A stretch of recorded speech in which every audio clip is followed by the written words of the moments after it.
Book 3, Chapter 1. In Secret. The traveller fared slowly on his way, who fared towards Paris from England in the autumn of the year 1792.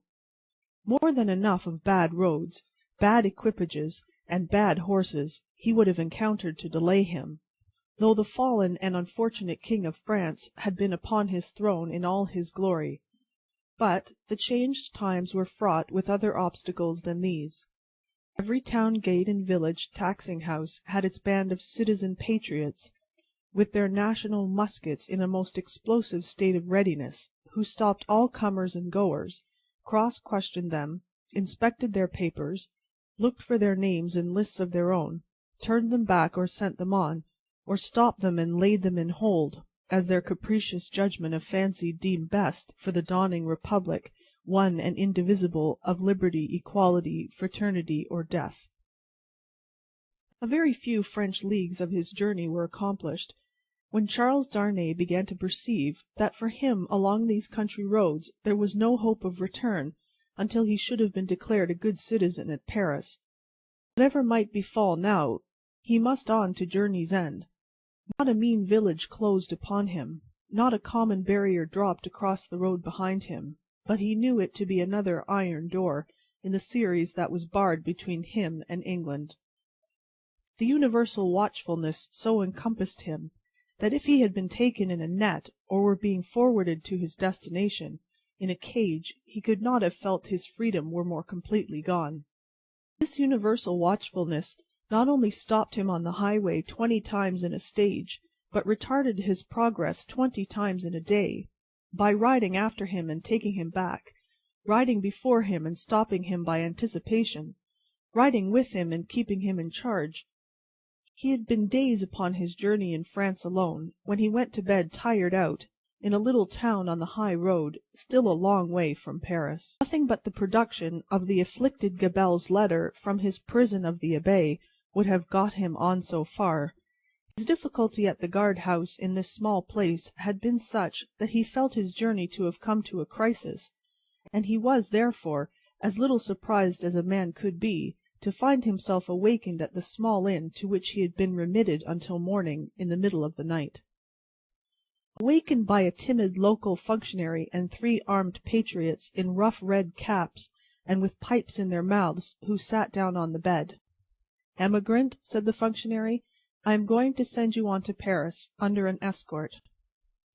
"Citizen, I desire nothing more than to get to Paris, though I could dispense with the escort." "Silence," growled a red cap, striking at the coverlet with the butt end of his musket. "Peace, aristocrat." "It is as the good patriot says," observed the timid functionary. "You are an aristocrat, and must have an escort, and must pay for it." "I have no choice," said Charles Darnay. "Choice! Listen to him," cried the same scowling red cap, as if it was not a favour to be protected from the lamp iron. "It is always as the good patriot says," observed the functionary. "Rise and dress yourself, emigrant."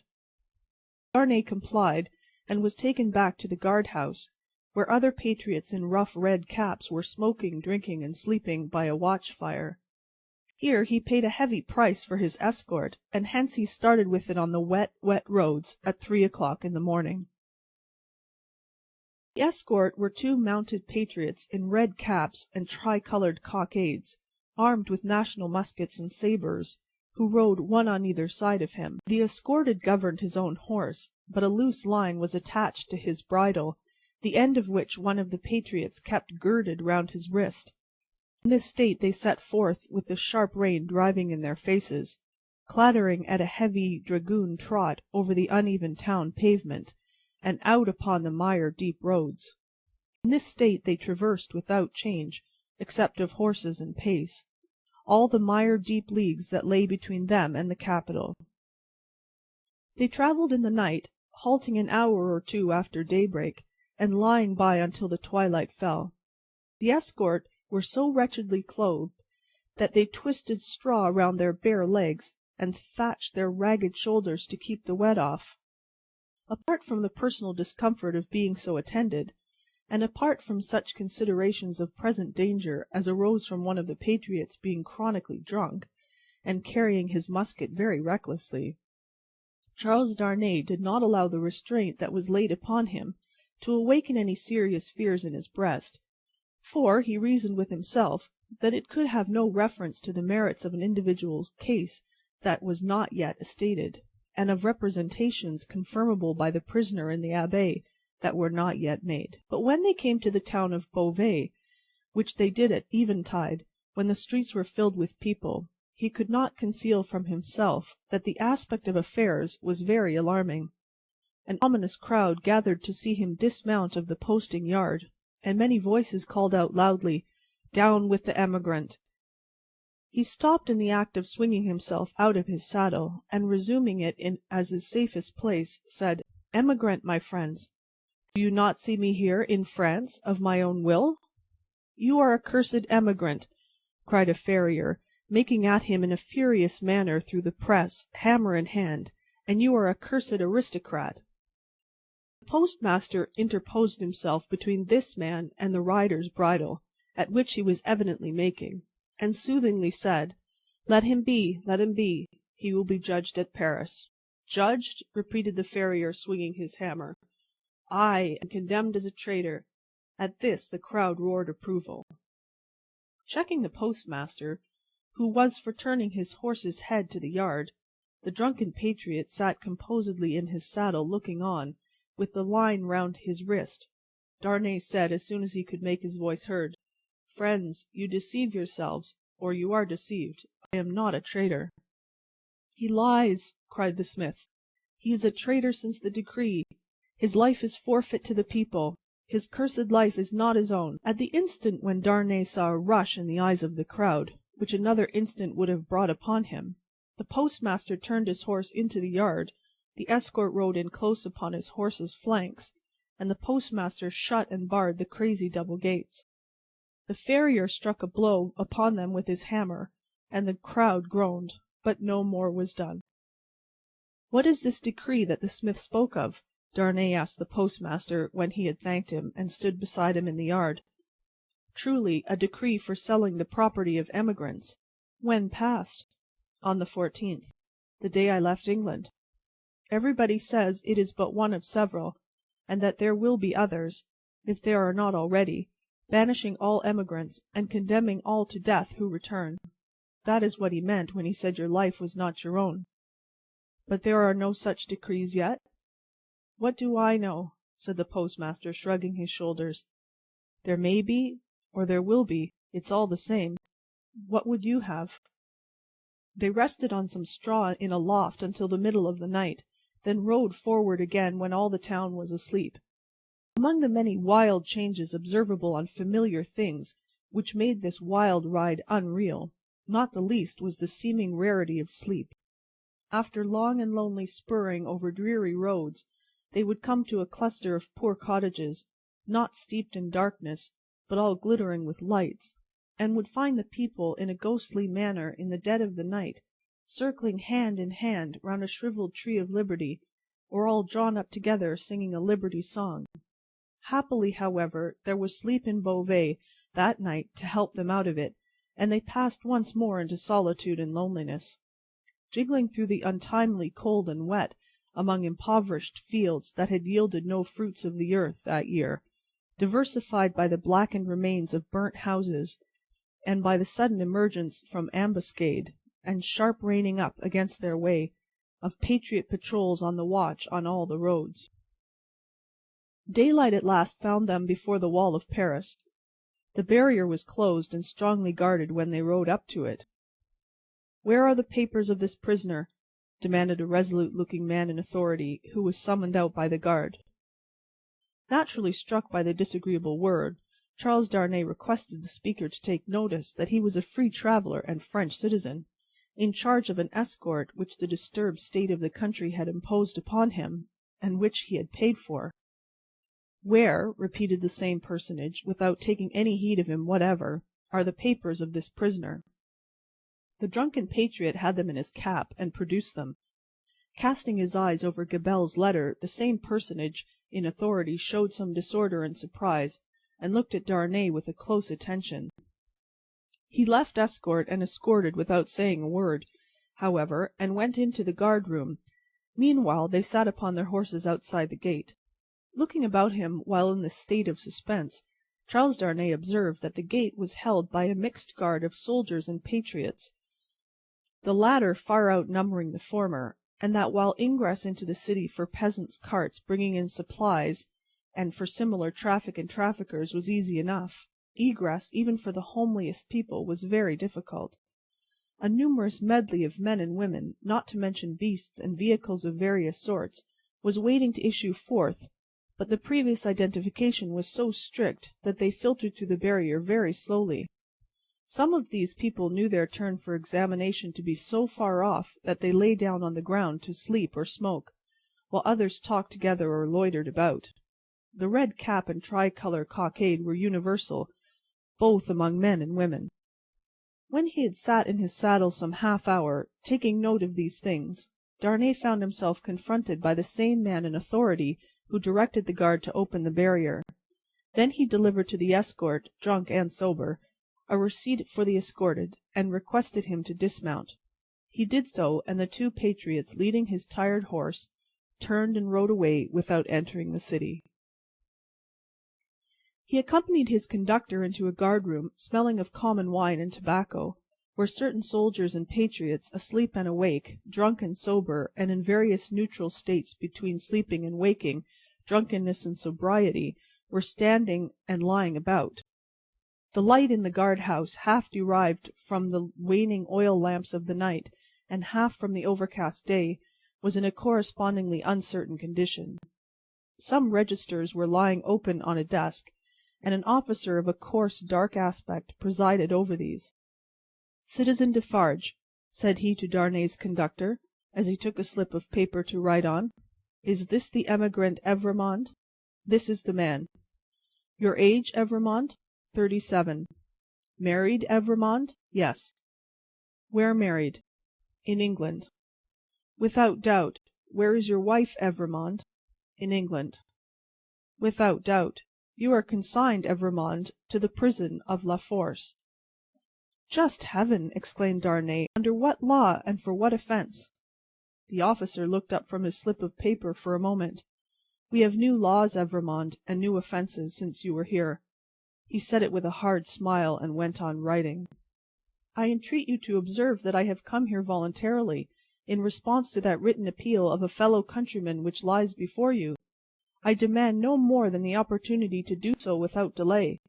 Is not that my right? Emigrants have no rights, Evrémonde, was the stolid reply. The officer wrote until he had finished, read over to himself what he had written, sanded it, and handed it to Defarge, with the words, "In secret." Defarge motioned with the paper to the prisoner that he must accompany him. The prisoner obeyed, and a guard of 2 armed patriots attended them. "Is it you," said Defarge, in a low voice, as they went down the guard-house steps and turned into Paris, "who married the daughter of Dr. Manette, once a prisoner in the Bastille that is no more?" "Yes," replied Darnay, looking at him with surprise. "My name is Defarge, and I keep a wine-shop in the Quarter Saint Antoine. Possibly you have heard of me."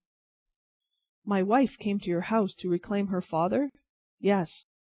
The word wife seemed to serve as a gloomy reminder to Defarge, to say with sudden impatience, "In the name of that sharp female newly born, and called La Guillotine, why did you come to France?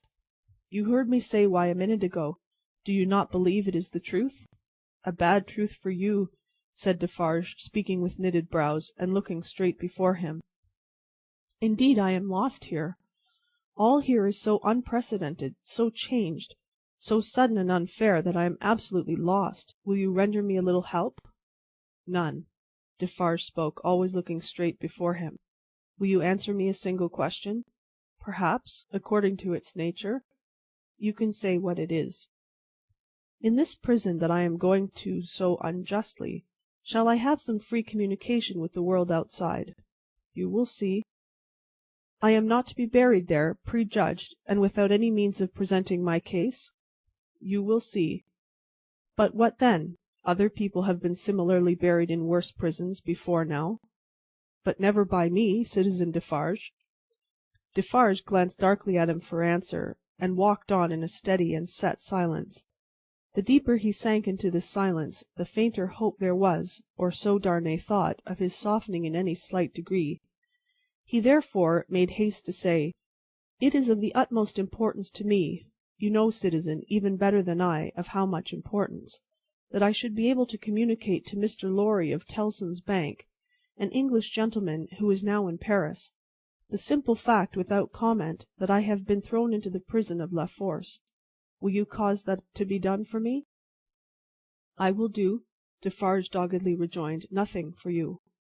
My duty is to my country and the people. I am the sworn servant of both. Against you, I will do nothing for you." Charles Darnay felt it hopeless to entreat him further, and his pride was touched besides.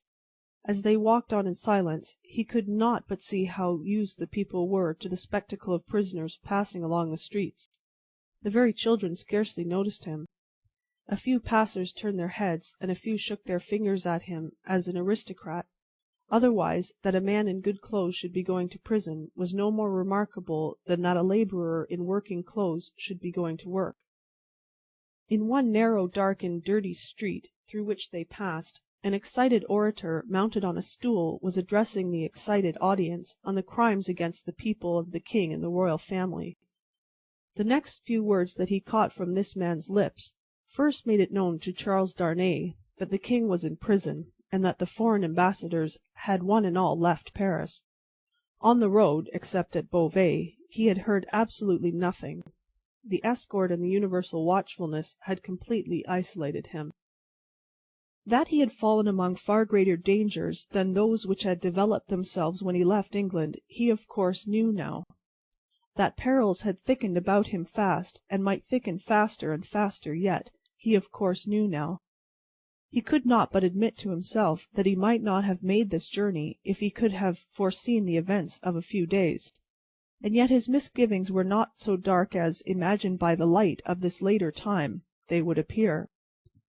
Troubled as the future was, it was the unknown future, and in its obscurity there was ignorant hope.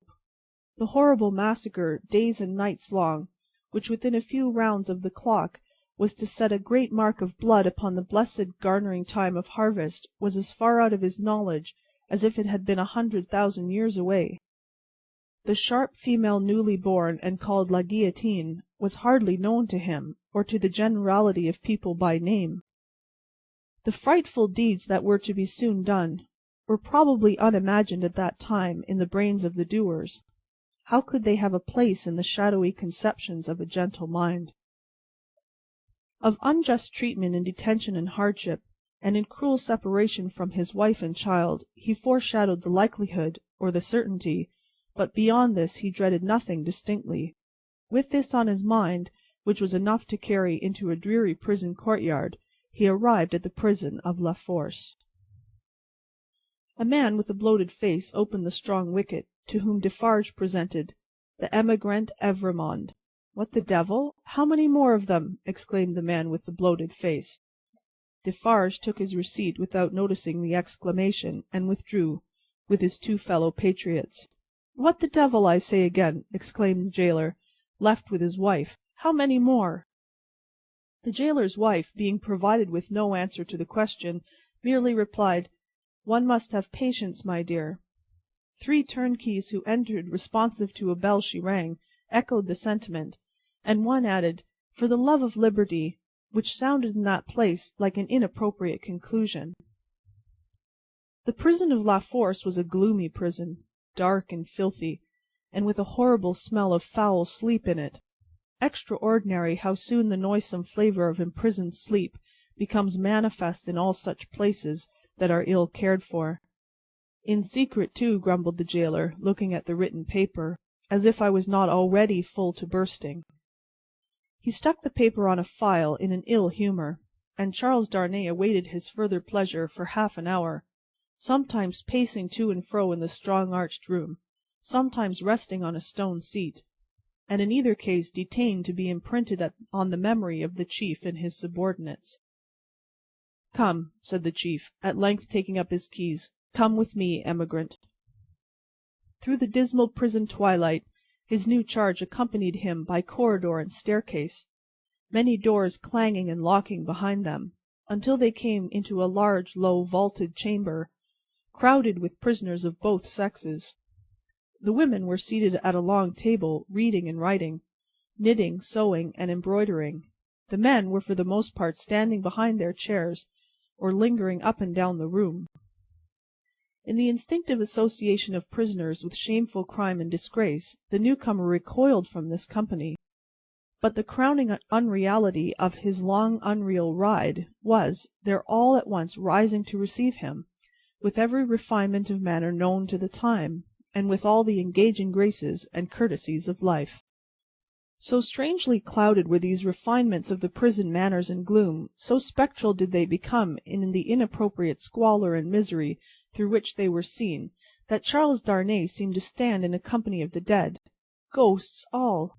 The ghost of beauty, the ghost of stateliness, the ghost of elegance, the ghost of pride, the ghost of frivolity, the ghost of wit, the ghost of youth, the ghost of age, all waiting their dismissal from the desolate shore, all turning on him eyes that were changed by the death they had died in coming here. It struck him motionless.